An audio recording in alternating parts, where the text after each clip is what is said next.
वक्रतुंड महाकाय सूर्यकोटी समप्रभ निर्विघ्नं कुरु मे देव सर्व कार्येषु सर्वदा। सर्व गणेश भक्तांचे मनपूर्वक स्वागत। प्राचीन ज्ञान आणि आधुनिक तंत्रज्ञानाच्या संगमाने आपल्याला आजच्या जगात मार्गदर्शन कसं करावं याची कथा सांगतो। एकदा रामायणाच्या कथेत रावण नावाचा कपटी आणि बुद्धिमान राक्षस राजा होता। त्याने सीतेचं लक्ष वेधण्यासाठी एक सोनेरी हरिण तयार केलं। सीता त्या हरणाच्या मोहात पडली आणि रामाला ते पकडायला सांगितले। राम जंगलात गेले असताना रावणाने साधूच्या वेशात येऊन सीतेचं अपहरण केलं आणि तिला लंकेत घेऊन गेला। ही कथा आजच्या जगाशी खूप जुळते। कृत्रिम बुद्धिमत्ता म्हणजेच AI हा जणू काही त्या सोनेरी हरणासारखा आहे, आकर्षक, शक्तिशाली आणि आपलं जीवन बदलण्याची क्षमता असलेला। मात्र रावणाच्या फसवणुकीप्रमाणेच AI चा चुकीच्या पद्धतीने वापर केल्यास धोका निर्माण होऊ शकतो। पण AI चा योग्य वापर कसा फायदेशीर होऊ शकतो हे पाहूया। उदाहरणार्थ ऍपल वॉच एक साधंसं घड्याळ आपल्या हृदयाचे ठोके मोजून अनियमितता ओळखते। यामुळे अनेकांचे जीव वाचले आहेत। विचार करा, एखाद्या व्यक्तीला घड्याळाने हृदयाच्या समस्येबद्दल इशारा दिला आणि त्या व्यक्तीने त्वरित डॉक्टरांकडे जाऊन मोठ्या आरोग्याच्या समस्येपासून स्वतःचे रक्षण केले। येथे AI केवळ सुविधा देत नाही तर जीवन वाचवते।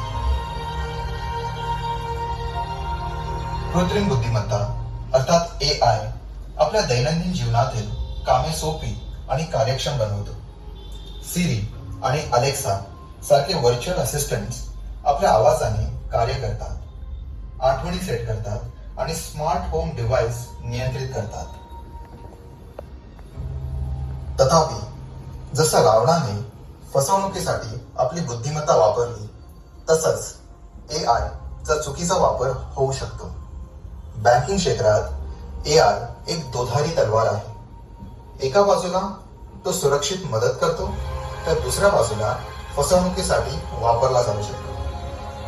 कल्पना करा, कृत्रिम बुद्धिमत्तेचा वापर करून तुमची ओळख चोरी झाली किंवा फसवे व्यवहार झाले। त्यामुळे बँकांना कृत्रिम बुद्धिमत्ता अर्थात AI आधारित सुरक्षा उपायांचा अवलंब करावा लागतो। कृत्रिम बुद्धिमत्ता केवळ शहरांपुरता मर्यादित नाही तर ग्रामीण भागातही क्रांती घडते। AI सेन्सर्स आणि ड्रोनच्या मदतीने शेतकऱ्यांना माती, पाणी आणि पिकांची स्थिती कळते। यामुळे उत्पादन तर वाढतेच, पण खर्च देखील कमी होतो। कृत्रिम बुद्धिमत्ता कीड आणि हवामान बदलाची पूर्वसूचना देते, ज्यामुळे शेतकऱ्यांना वेळीच उपाय करता येतात। AI राष्ट्रीय सुरक्षेत महत्वाची भूमिका बजावते। युद्धभूमीवर AI साधने शत्रूच्या हालचालींबद्दल माहिती देतात, ज्यामुळे सैनिक जलद निर्णय घेऊ शकतात। AI ड्रोन, सॅटेलाइट आणि कॅमेऱ्यांमधून माहिती प्रक्रिया करते आणि धोके ओळखते। सायबर सुरक्षा क्षेत्रात AI रिअल टाइम मध्ये धोके ओळखतो आणि प्रतिसाद देतो, ज्यामुळे राष्ट्रीय सुरक्षेला बळकटी मिळते। कृत्रिम बुद्धिमत्ता आरोग्य क्षेत्रातही क्रांती करते। डॉक्टरांना आजारांचे निदान जलद आणि अचूकपणे करण्यात AI मदत करतो। AI साथीच्या रोगांचा अंदाज लावतो, ज्यामुळे त्यांना वेळीच रोखता येतं। कृत्रिम बुद्धिमत्तेचा उपयोग करताना नैतिकतेचं महत्वही लक्षात ठेवलं पाहिजे। जसं रावणाने फसवणुकीसाठी बुद्धिमत्ता वापरली, तसं AI चा चुकीच्या पद्धतीने वापर होऊ शकतो। परीक्षांमध्ये चीट करण्यासाठी किंवा डेटाचा गैरवापर करण्यासाठी AI चा वापर होऊ शकतो। त्यामुळे AI चा नैतिकतेने वापर करणं गरजेचं आहे। AI मानव जातीच्या उन्नतीसाठी आणि सकारात्मक बदल घडवण्यासाठी वापरला पाहिजे. कल्पना करा एक असं भविष्य जिथे कृत्रिम बुद्धिमत्ता अर्थात AI डॉक्टरांना जलद उपचार करण्यात, शिक्षकांना उत्तम शिक्षण देण्यात आणि जागतिक समस्यांवर उपाय करण्यात मदत करतो. हे भविष्य आपल्या हातात आहे, पण त्यासाठी आपल्याला शहाणपण आणि प्रामाणिकपणा स्वीकारावा लागेल.